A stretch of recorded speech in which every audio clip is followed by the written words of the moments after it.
This is the tale of Evil Larry, a story that will make your whiskers twitch and your tail puff up in fear. Hello, I'm Mittens, and I'm on a mission to uncover all the spooky secrets that lurk in the shadows of our feline world.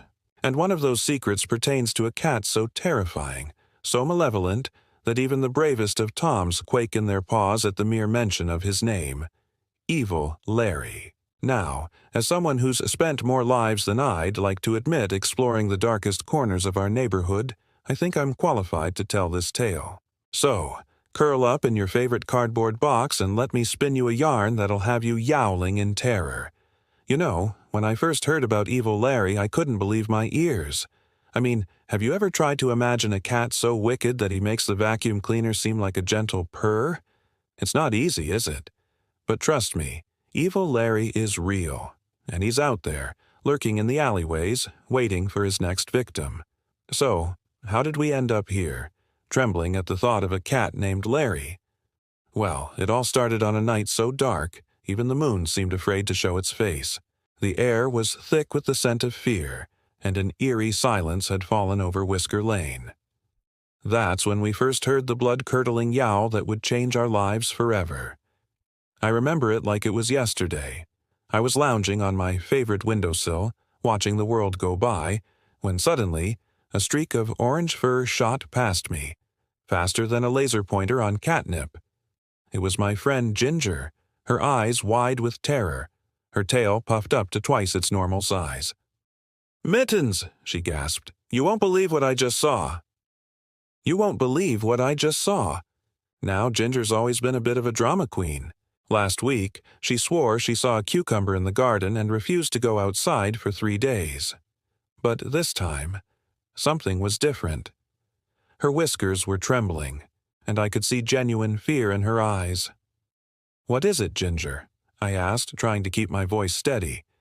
"Did Mrs. Whiskers forget to refill the treat jar again?" Ginger shook her head violently. "No, Mittens, it's Evil Larry. He's back." I felt my fur stand on end. Evil Larry. The cat who was said to have 9 lives and had used every single one of them for nefarious purposes. The cat who could make dogs whimper with just a glare. The cat who, legend had it, once caught the red dot. "Are you sure?" I asked, hoping against hope that Ginger had just been into the catnip again.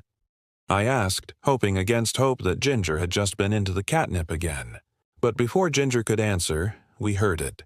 A low, menacing growl that seemed to come from everywhere and nowhere at once. It was a sound that made my blood run cold, a sound that promised nothing but terror and despair. And then we saw him. Emerging from the shadows like a nightmare-given form was Evil Larry.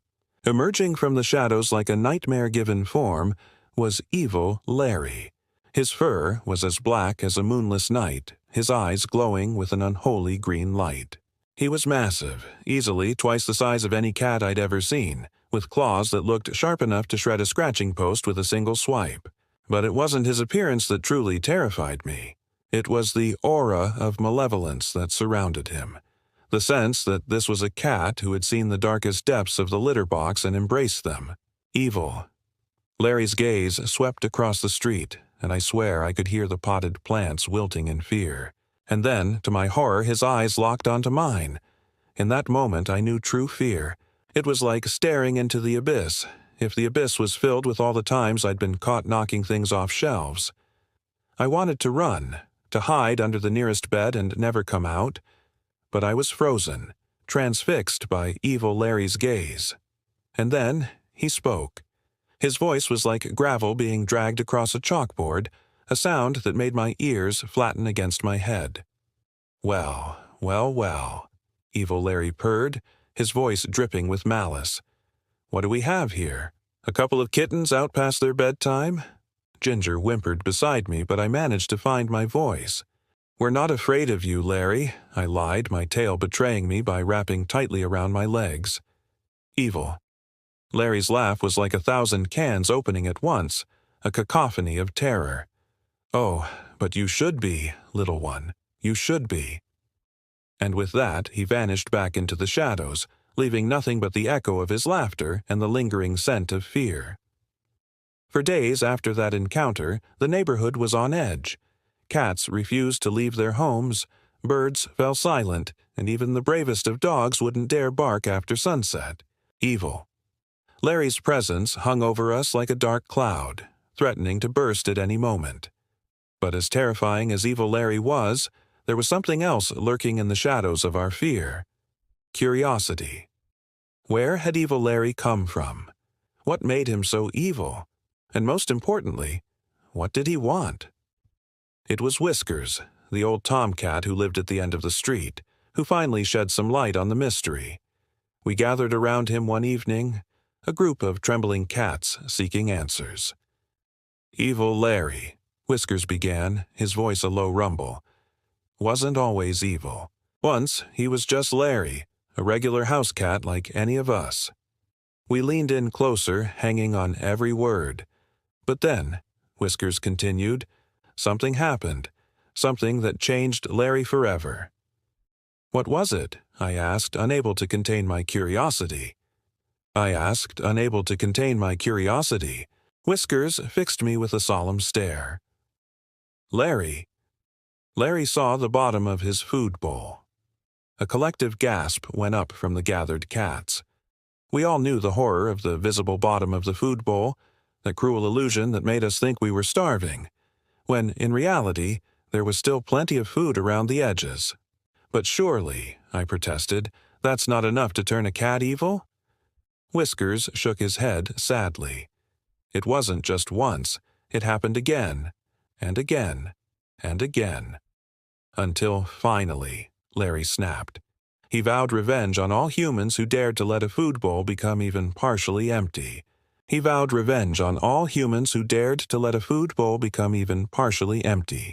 And in his quest for vengeance, he lost himself to the darkness. We all sat in stunned silence trying to process this revelation. Could it be true? Could the terror that was Evil Larry have such mundane origins? But our contemplation was cut short by a bone-chilling yowl. Evil Larry was on the prowl again. For weeks, we lived in fear. Evil Larry's reign of terror seemed unstoppable. He knocked over garbage cans, shredded curtains, and, worst of all, he figured out how to open the treat jar. No cat was safe, no home secure. But then, just when all hope seemed lost, an unlikely hero emerged. Mr. Fluffles, the tiny, cross-eyed Siamese from 2 doors down, decided he'd had enough. "I'm going to stop Evil Larry," Mr. Fluffles announced one day, his voice squeaky but determined. We all tried to talk him out of it. Mr. Fluffles was barely bigger than a kitten, and his tendency to walk into walls didn't exactly inspire confidence. But he was adamant. And so, on a night much like the one when Evil Larry first appeared, Mr. Fluffles set out to confront the terror of Whisker Lane. We all watched from our windows, our hearts in our throats, as Mr. Fluffles marched down the street.